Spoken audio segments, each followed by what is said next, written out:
Hello there. Welcome to the 15th episode of Recruit Me. This episode is with Jen Koffie. It's making your marketing work for you. So Jen is a marketing professional. She's a digital content creator and a women's health advocate. So excited to have her with us today. She is a customer-focused marketing professional and women's health advocate who puts clients at the center of everything she does.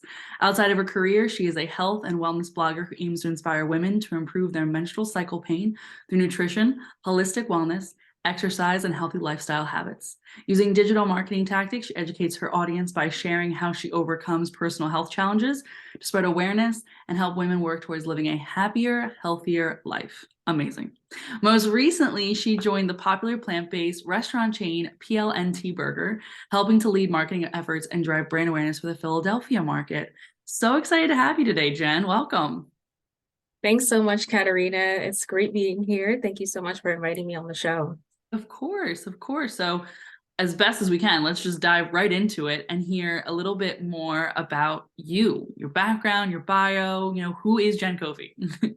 Yeah, sure. So I have a background in marketing, as you mentioned. I'm a Rutgers University graduate, studied marketing and English.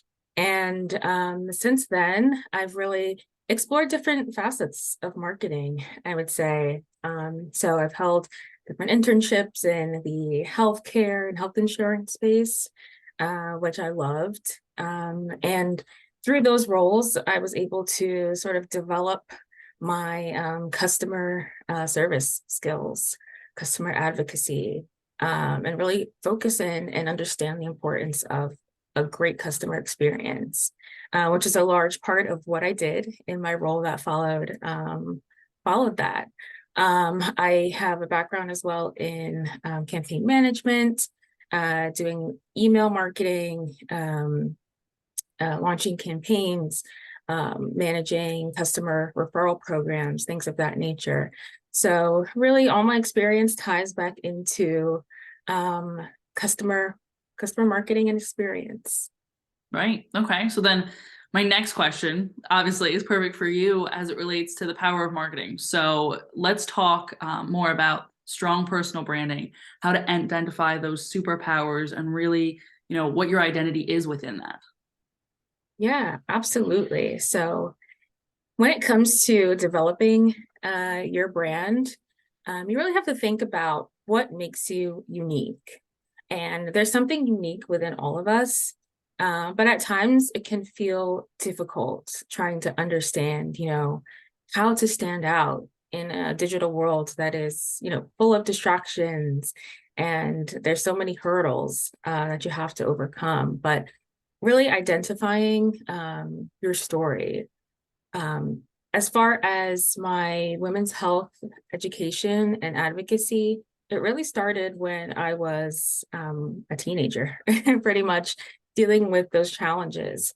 And over the past few years, I've been doing this for about 4 years now. I've just realized that, I have the power to change sort of my lifestyle, my habits, the amount of pain that I experience. And through that, I just started sharing what I was doing online. So that's how my Instagram account came about. From there, I built a website, and it really just came natural to me. And I think that's the core of really finding or identifying those superpowers. It's really looking internally and understanding, what struggles have you overcome that you can help others with. Because really the center of what I do is helping others. So that's what I'm most passionate about. Yeah, and that's amazing. That's amazing to identify something that you struggle with. I mean, me as a female as well, struggle with similar things and, didn't have the forethought to ever think, let me go through this journey and then also let me give back and take people along on this journey. So that's truly amazing.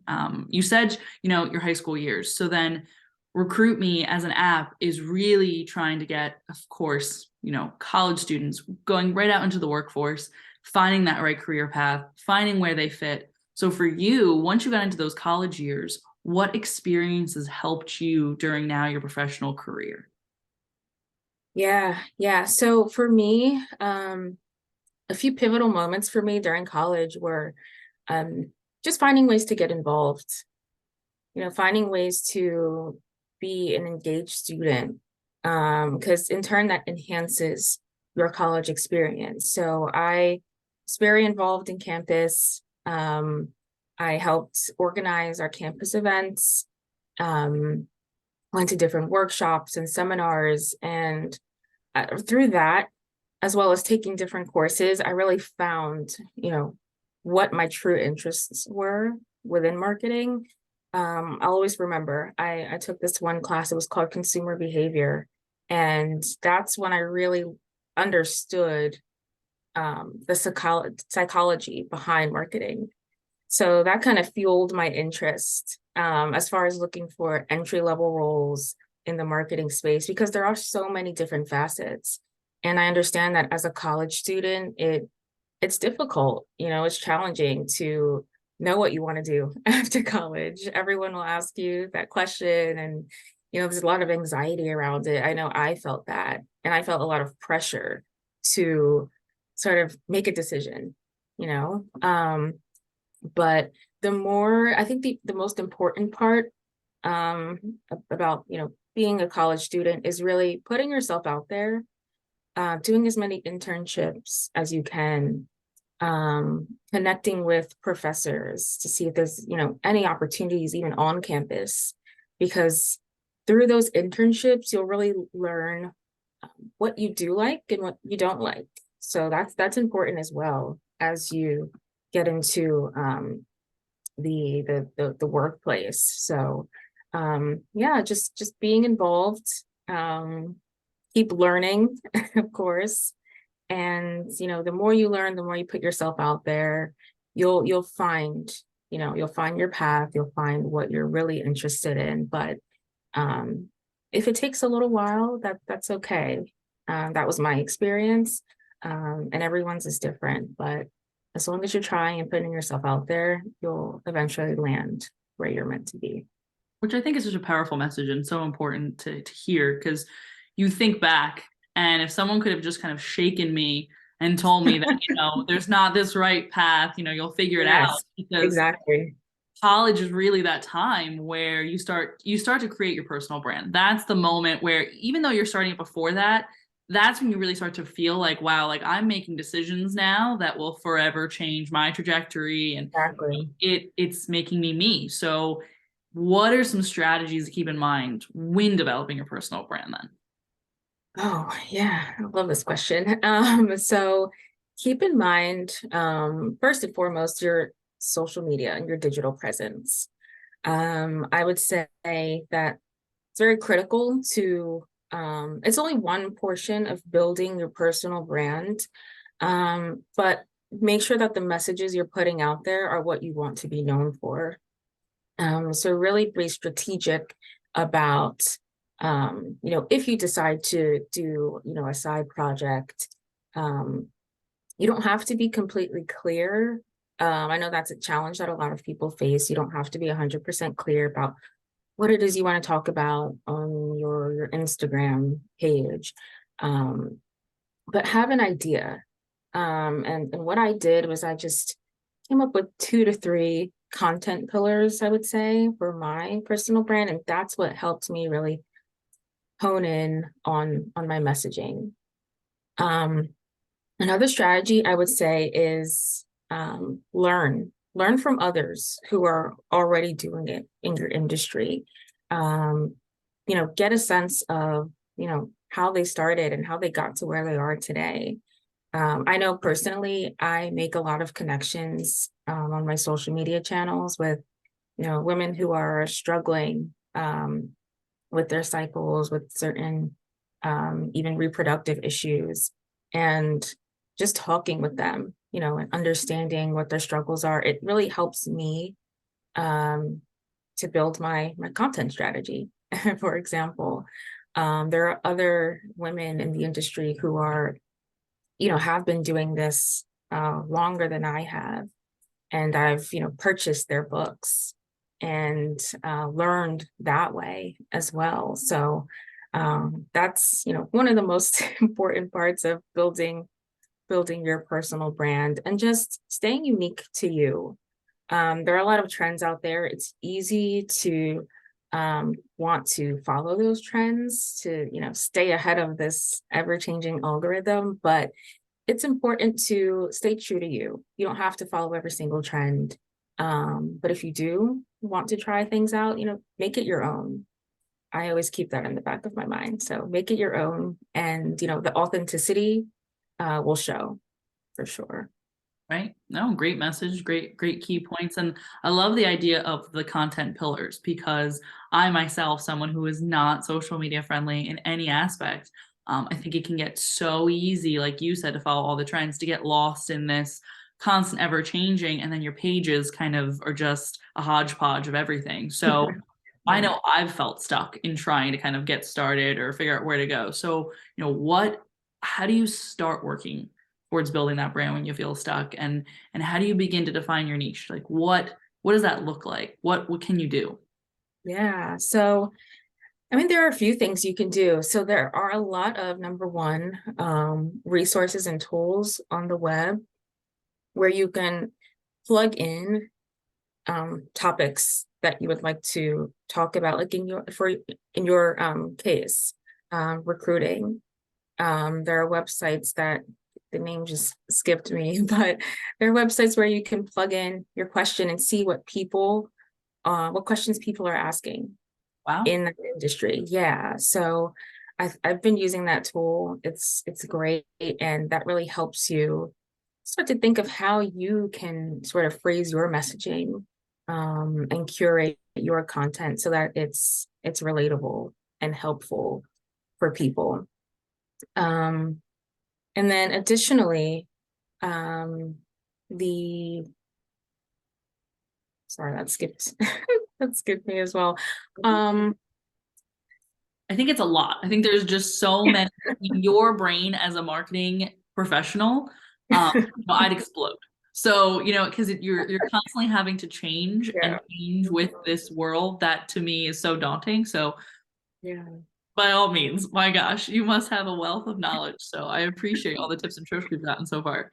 Yeah, no problem. But yeah, building your niche, it's really a trial and error process. Um, yeah, and it's okay again if you don't know what you want to do and don't have that concrete idea yet.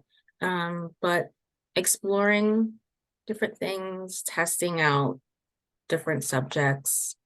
Testing is something that we're constantly doing in marketing because the market changes so quickly.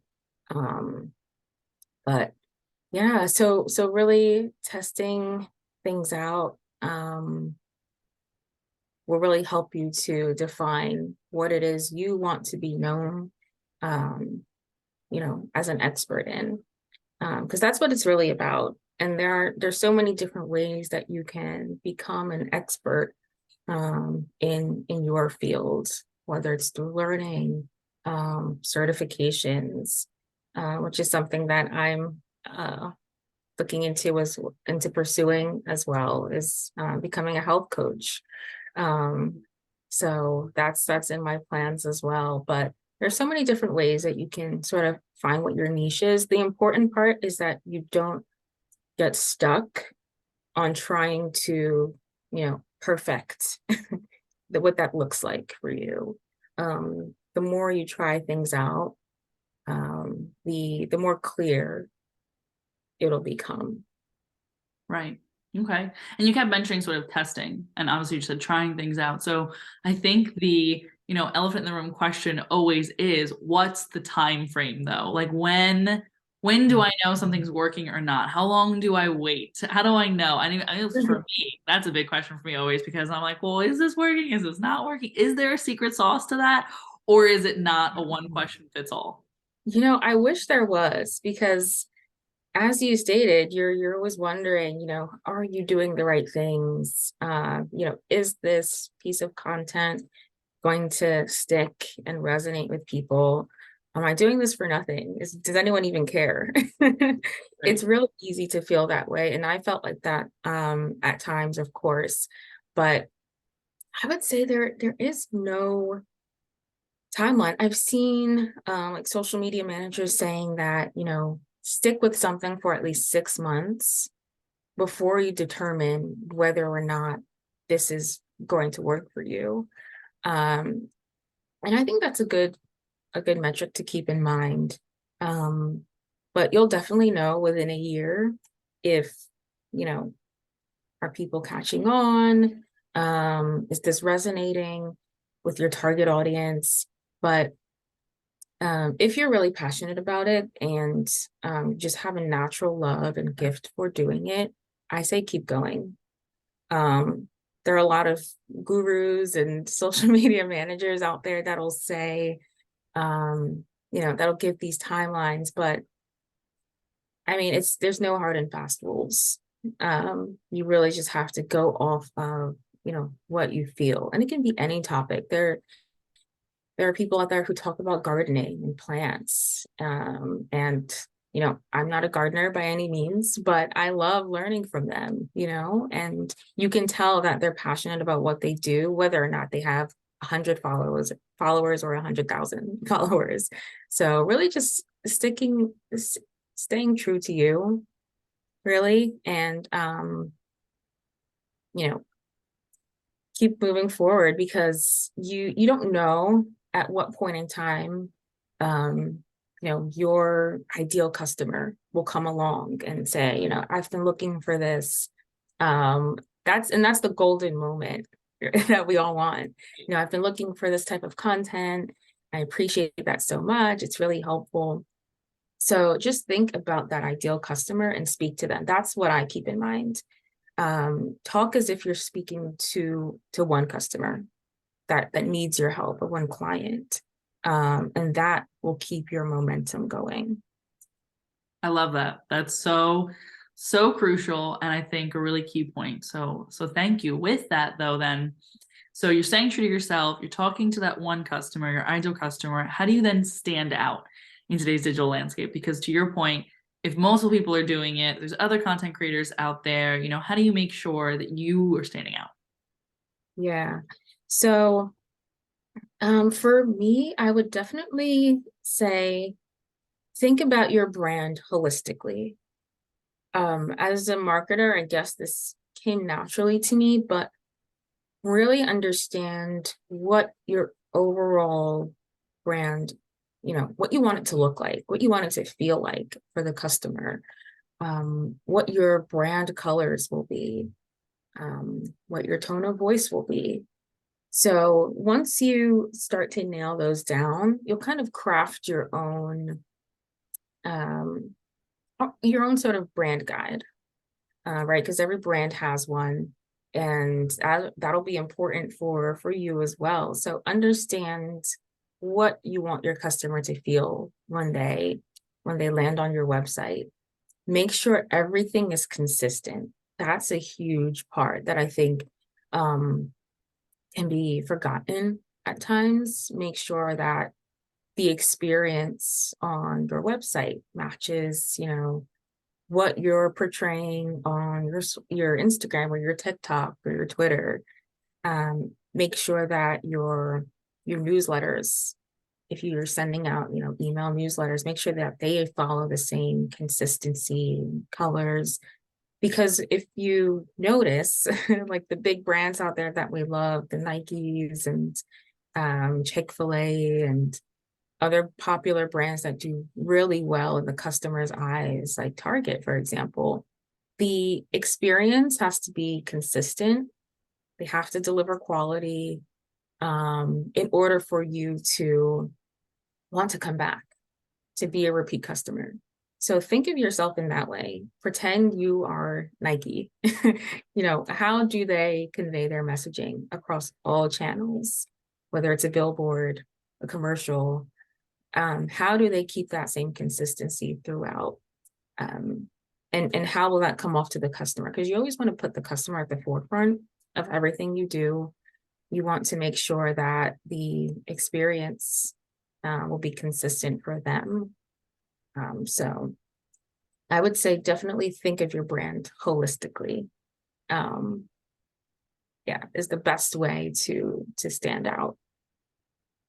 Makes sense, makes sense. So then you start thinking about it holistically and you have all this chatter from other people around you, whether it be friends, family, other brands, and it's they're telling you make it more personal, make it more relatable, and you want that to happen. How can you take that feedback and make it more personal and make it more relatable? Yeah. Yeah. So feedback is great. Whether it's positive or negative, you can always take something back from it. So I would say definitely conduct some sort of survey. Just get a pulse on how maybe your followers are receiving your content, your messaging. Get a good understanding of first of all what they're looking for. And this can be a monthly thing if you would like. And just check and see how they're receiving your content. Or if you have a friend or a family member, show them what you're doing, and get their feedback on it. See if, your copy makes sense to them.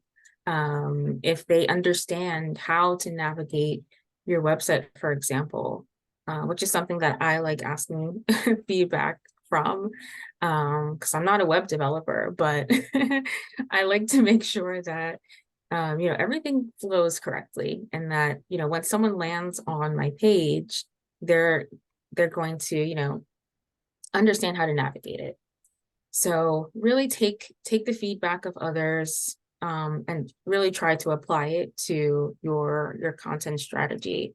At the end of the month, do a recap, see what worked and what didn't work, and just get an understanding of how to plan for the upcoming months.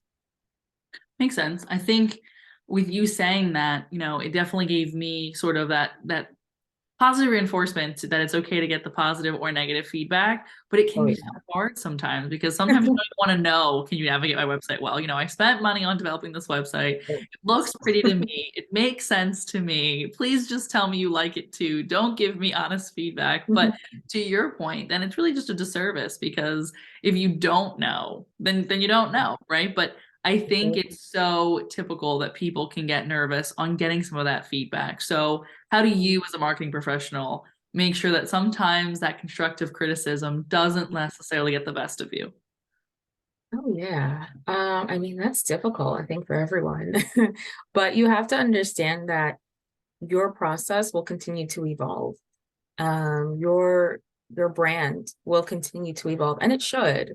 I mean, that's a good that's a good point. And just understanding that the constructive criticism in the end will help you craft your brand a little better.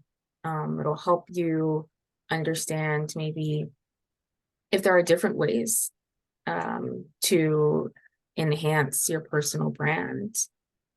If there are, different ways that you can learn, how to do something better.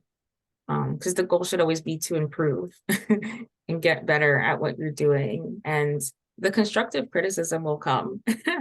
So you kind of have to develop that thick skin, and yeah, and just go for it. Take it in stride, and then, go for it, apply it, and then ask for feedback again. So there's always room for improvement. I would say though, in the midst of receiving feedback, make sure you're not losing the core, your core values. Be confident first and foremost in what you're doing, but listen to that feedback as well. Absolutely. Right. Yeah. It can be so easy to get kind of lost and then lose your whole mission, lose your whole purpose and what you're doing. But I appreciate the advice. I mean, not only for our listeners, but for myself as well, right? You're like our guru. What advice do you have right now? Really a two-pronged question here. First part of it, what advice do you have for people, currently looking for a job? Searching, they're stepping into the workforce. This maybe is their first big girl, big guy job. What advice do you have? Yeah. So for me, when I was in college, my senior year, I put myself under a lot of pressure to land a full-time role by graduation. So when May came, even though I had applied to tons of jobs, interviewed, you know, everything fell through. No prospects. So at the end of June, I got a call from a company that I worked with, interviewed with. And they said, hey, we have an internship opening. We know it's not a full-time role, but it's open and, you can have it if you'd like. So as a college student, I mean, I was excited. I needed that experience, so I took it.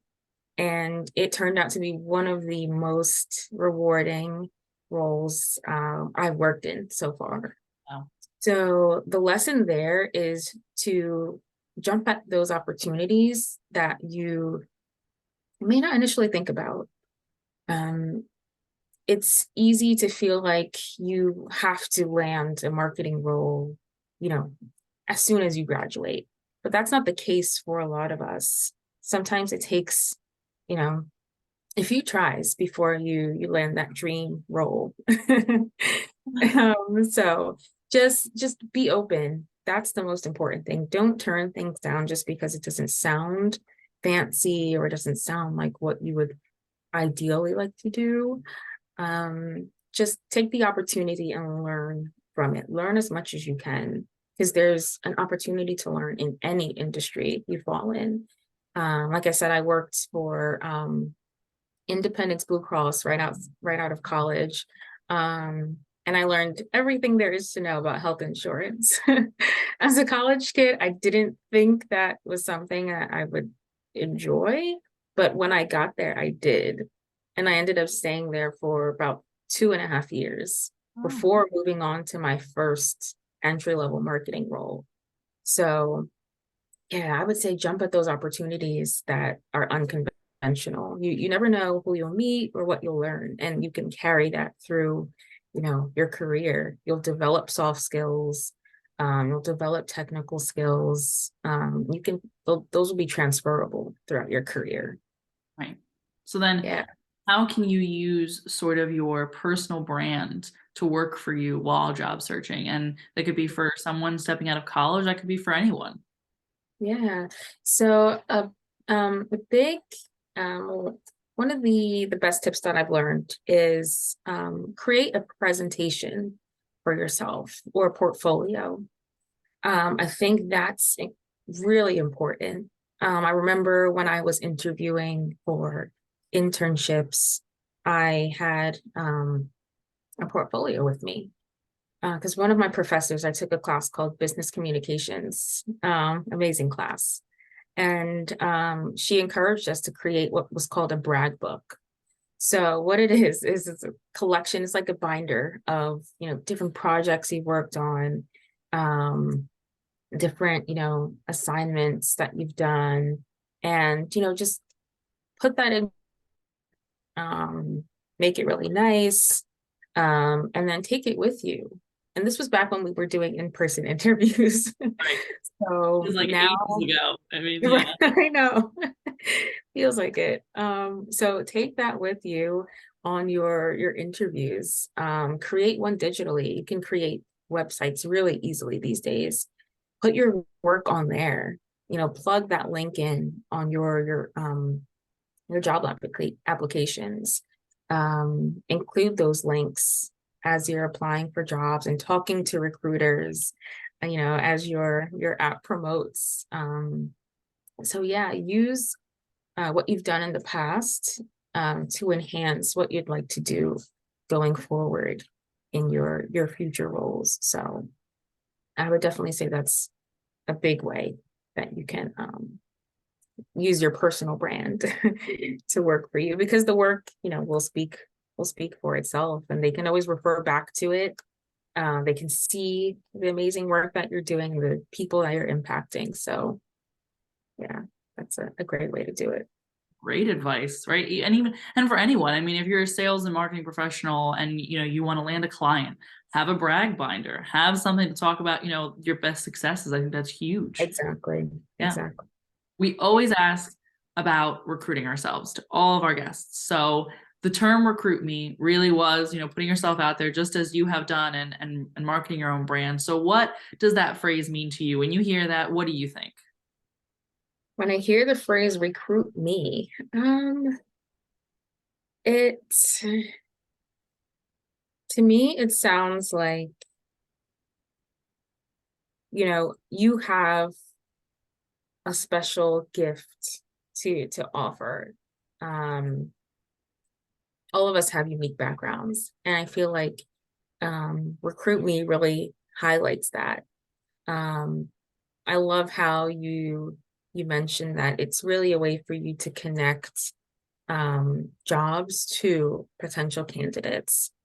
And that's great because job searching can be tough for a lot of people. So yeah, I feel like it just means, you have a gift to share or to utilize in a new role, and recruiting yourself is really like raising your hand for opportunities that you're a good fit for. Because I think that's important in the process as well. Really, understanding what your strengths are, what you can work on, and just being honest with yourself, and going after those roles that you think will align with your career goals. I love that. Yes, raising your hand, saying you have that unique background. Absolutely. So I know that there's different socials that our guests can find you on. One I want to ask you a little more about though is your blog. So you have jentheperiodplug.com. So tell us more about how this blog got started and what they'll find when they head to this blog. Sure. So it started about 4 years ago now. I can't believe it. But it started out of my success, I would say, in improving my own pain, menstrual pain, and really just wanting to talk more about the topic because it is looked at as taboo in society, not only here, but around the world. And for me, I just thought that was unfortunate. So I just wanted to be a voice in this space where we could talk about the issues that we face, and really give insight and tips on nutrition, healthy lifestyle habits. So my website is partially educational, but it's also a food blog. I love cooking. I love food blogging. I love finding and trying out new healthy restaurants. So that's a large part of what you'll find on my website, and how I got started, and the things that I do that help me, and that I hope could be helpful to everyone out there. That's amazing. So I know we have the blog, you're on Instagram, TikTok, Twitter. We'll have all of your handles featured with the YouTube video and as well on our podcast. Everyone can go ahead and find you. And the real last question that I have for you with your social media and your presence out there, what are those pillars for you then? What is your content? Oh Obviously, yeah. we know some of it, but like what do you see yourself from a standpoint of setting yourself apart from others? And what are those core things you keep in the back of your mind of who you're speaking to? Yeah. So my core content pillars are food, women's health, and wellness. Sort of like wellness lifestyle. So I talk a whole lot about food and anti-inflammatory diets and things of that nature, herbal teas, all kinds of things that have helped me. I talk about that on my Instagram at What Would Jen Eat? Um, and those are, yeah, so those are my content pillars: women's health, wellness, and food.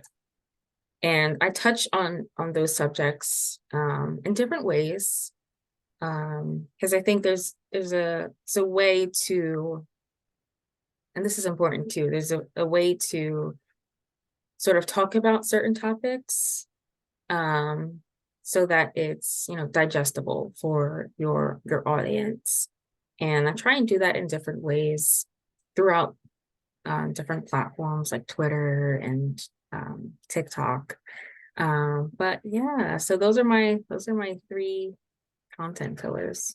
Amazing. Yeah. So we have what would Jen eat for Instagram and for TikTok, and then for Twitter, I know we have she's Jennifer K, and obviously the period plug, and then we have your blog. So we'll make sure all of those get featured, so you can continue to follow Awesome. along, females and everyone alike, and just continue to learn. Thank you so much for joining me today. Yeah, thank you, Katarina, for having me. It's great. It's been great catching up with you. It has a great I don't catch. know if the viewers know, but we went to school together. We did. We went to school together, and now it's, years later, reaching out to you, just seeing all the amazing things that you were doing, your presence on LinkedIn. I think everything that you say, you're living and breathing it yourself, right? You are advocating for yourself, you're advocating for others, but you're doing everything out there. It's amazing all the work that you've done, and I think that your advice and expertise today really helped all of our listeners. I know it helped me. So I can't thank you enough. And I'm sure that as we continue to follow along, we're going to just get more tips and tricks from you. Awesome. Sounds good. Well, thank you so much for having me. This was fun. Thank you. Thank you. All right, everyone, continue to recruit yourself. Bye-bye. Bye.